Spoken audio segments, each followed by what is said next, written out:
Let's talk about what we saw with Lucas yesterday. And not just yesterday. I mean, it's probably been his last 6 or 7 starts. Why are we getting a great version of him right now?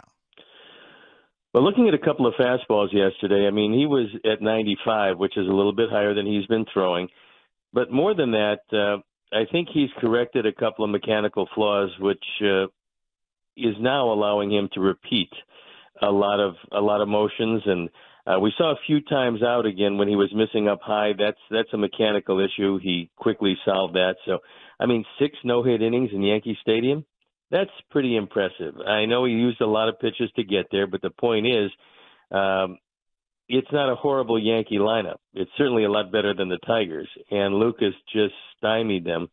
So that was very positive. And the bullpen did what the bullpen has been doing recently, which is shut people down. And with the exception of that one fly ball, it would have been a shutout.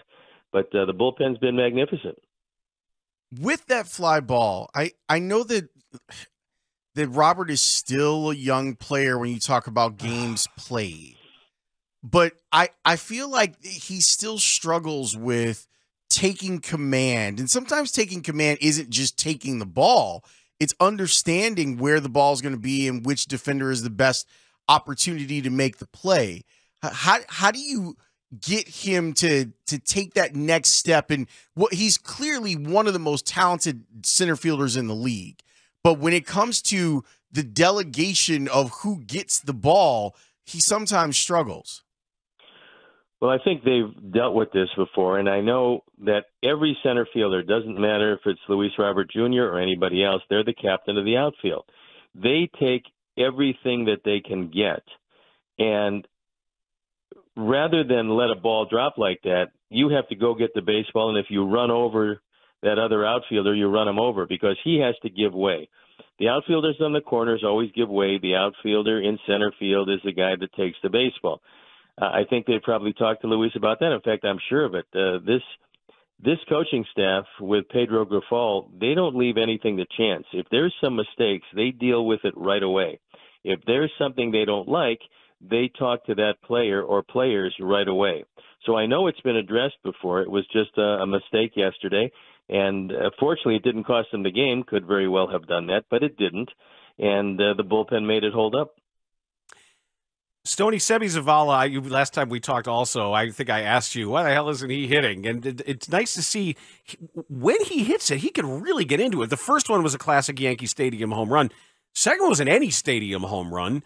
Why not turn him loose a little bit and just say, look, I don't care if you strike out a lot. Just do that a bunch of times, and there's value in it. Well, he has the ability to do that because he's really strong. I think he's deceptively strong. Where he's really improved his game is blocking pitches. Also, he seems to want to take control of his pitcher, and he is his pitcher on that given day that he starts.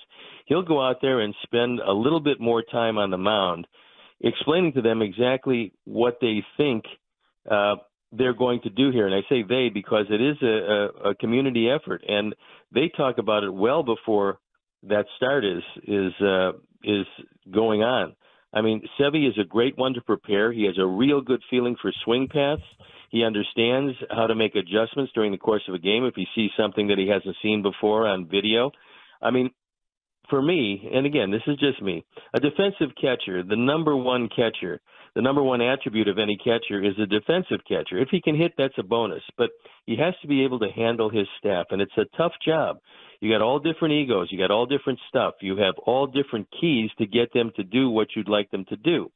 And if it's a communal effort, if both of these guys arrive at how they want a game plan at the same time, then it works out really well. And Seby's able to do that. So I understand, hitting the buck and a half is not ideal. But this guy, the irony is he was an outfielder. I mean, he only went behind the plate because they needed somebody to catch it at his college at San Diego State, and he went back there and showed the White Sox that he could actually catch. And despite the fact that he had a broken thumb at the time, he showed enough for them to draft him. And what they like about him is his toughness, his overall approach to the game, and his kind of pitcher-first indoctrination on a given day. Let's you and me get through this. I'll try to chip in offensively where I can. I got 2 questions inside of one that pertains to the bullpen, Stoney. Number one, What does it do for a manager to know that they have the guy at the end of the bullpen now that Liam's back and he's healthy? Number two, what's been the impact of how good Joe Kelly's been of late? I think it's not only Joe Kelly, it's Middleton, it's Santos, it's Kelly, obviously, it's Graveman. I mean, these guys don't give up any runs anymore, and if they do, sometimes it's a misplay. But when you look at the numbers for the month of May with these guys, they've been a lockdown bullpen. And then you add Liam to that, and they get even better.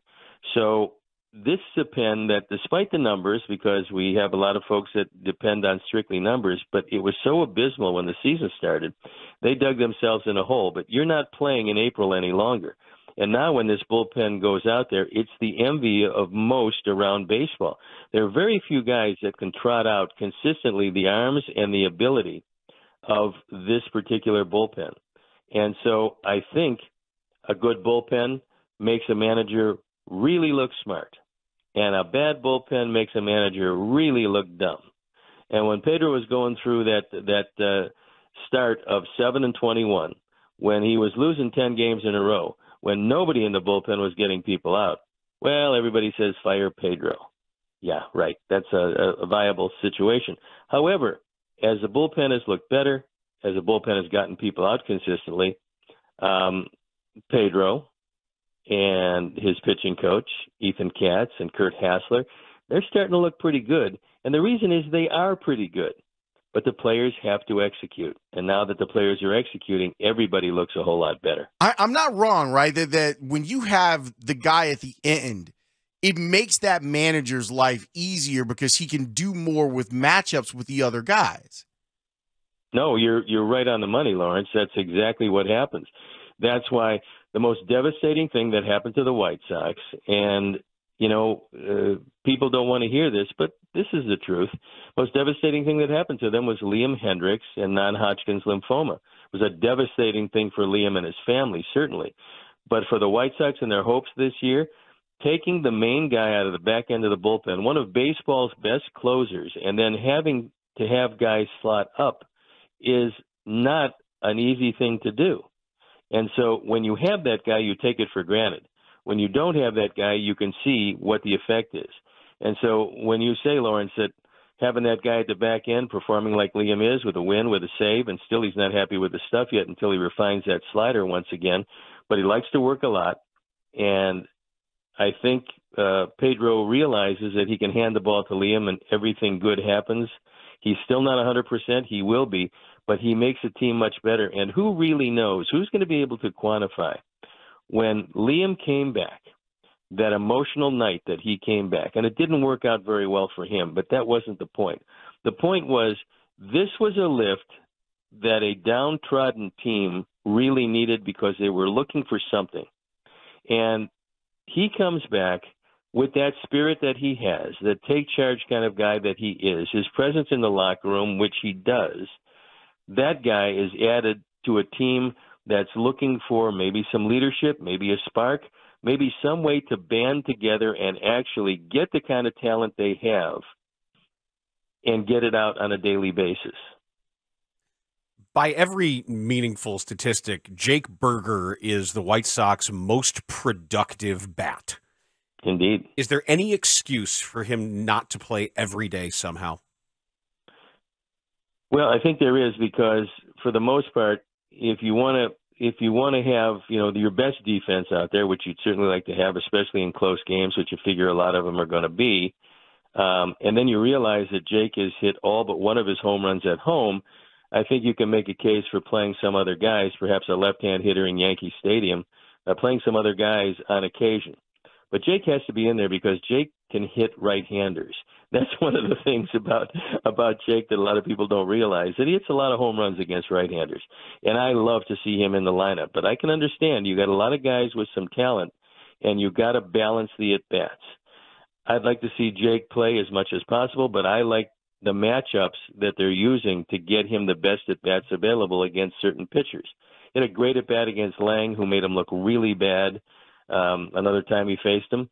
But, he waited to swing at strikes. I think Jake is a smart guy. He's a hard-working guy. He'll accept anything that comes along. And hitting off the bench is not easy, and hitting on an irregular basis is not easy. I think Jake can do both of those things. I know defense is important, and I know you preface that answer by saying if you want to have your best defense on the field. And I think my answer would be maybe sometimes I don't.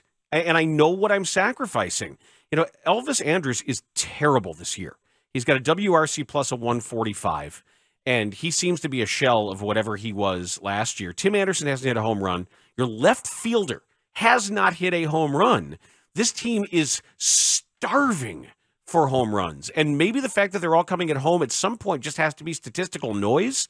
That I need the guy who's going to have the exit velocity, the guy who's going to change a game in one swing.